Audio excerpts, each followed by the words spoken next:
All right, guys, you're welcome to question 34.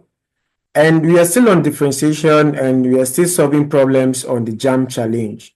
So, guys, let's see what this question has for us. It says, find the derivative of the function y equal to 2x squared times 2x minus 1 at the point x equal to minus 1. This is not a problem at all. All you need to do is just to differentiate this function, and once you're done, you set your x to be minus 1. That is all you need to do. But let us see how we can even differentiate this function. So we are given that y is equal to 2x squared times 2x minus 1. Now, looking at this problem, you can see, first of all, y is expressed in the terms of x. That means you're going to differentiate y with respect to x, no doubt. But what kind of rule can you apply here? All right, if you say product rule, that means you're very correct. And some of you would say, what about if I decide to expand this bracket? Would that still give me the correct answer? You're still correct, no problem. Either ways is going to work. Either you're using a product rule or you're expanding, it's going to work. But sometimes you might not need to expand. You might just need to use the product rule to be very fast. So let us see how we can solve this problem using the two methods so that you see it clearly for yourself. So which one would you want me to start with? Do you want me to start with product rule or start with expansion? Okay, let's start with expansion. So y is going to be equal to, let's expand 2x squared times 2x. That's going to give us 4x cubed, right? 4x cubed. So 2x squared times minus 1, that will give us minus 2x squared. Now, we want to now differentiate, right? We know y is expressed in terms of x. So that means we'll differentiate y with respect to x. So how do we differentiate? I'm sure all of you by now should know how to go about this stuff. So 3 multiplies 4, you have 12. Remove 1 from 3, you have 2. Then the next one, 2 multiplied 2, you have 4. Remove 1 from 2, you have 1. So there's no need writing 1 here. It's tautology.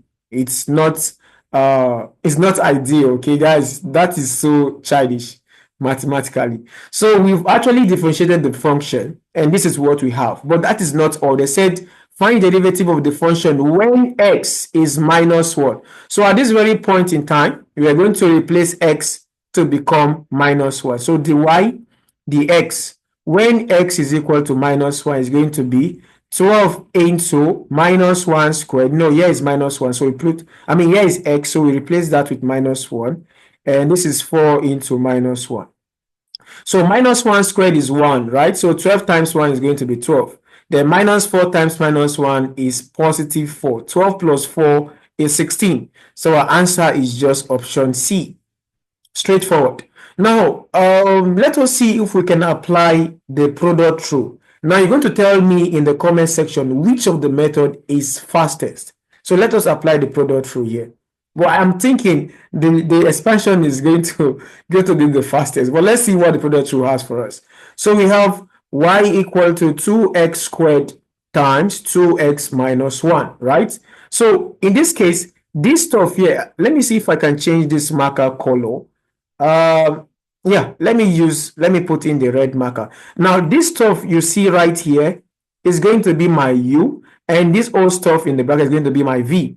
Okay, just to make it a lot easy for you. So now we know what is u and now we know what is v. Let us go ahead and differentiate. Remember, applying the product rule, you're going to hold your u, which is 2x plus 2, and differentiate the v. So when you differentiate 2x minus 1, what would you get?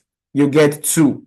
All right? Then plus, now you're holding the v. You hold the v, which is 2x minus 1. You differentiate the u, which is 2x squared. That will give us what? 4x. So the next thing to do is to just clean up all this stuff. 2x squared plus 2x squared times 2 will give us 4x squared. Then you distribute with this guy, 4x times 2x, that will give us 8x squared, right? And 4x times negative 1, that will give us minus 4x, right? So 4x squared plus 8x squared, they are the same, they are like terms, so we can easily add them up. So 4x squared plus 8x squared is going to give us how many x squared? That would be what? 12x squared. That's correct. then minus 4x. If you look at the other side, you see that is exactly what we have here. You see, math don't lie, right? So this is now our dy dx. We have differentiated, but that is not all. What we need to do at this point in time is to replace x to be minus 1, like, because they want to find the derivative of this function when x is minus 1. So when x is minus 1, you have dy dx when x is equal to minus 1. Of course, the same method, 12 into minus 1 squared minus 4 times minus 1. And that's going to give us 16, just like we have seen earlier. So guys, put it down in the comment section which method is best and which method would you have applied if you're in the exam hall. So thank you guys for watching. I'm sure this has been helpful. If it is, also let me know in the comment section. And don't forget to share this video to other learners. And that is one way to appreciate us.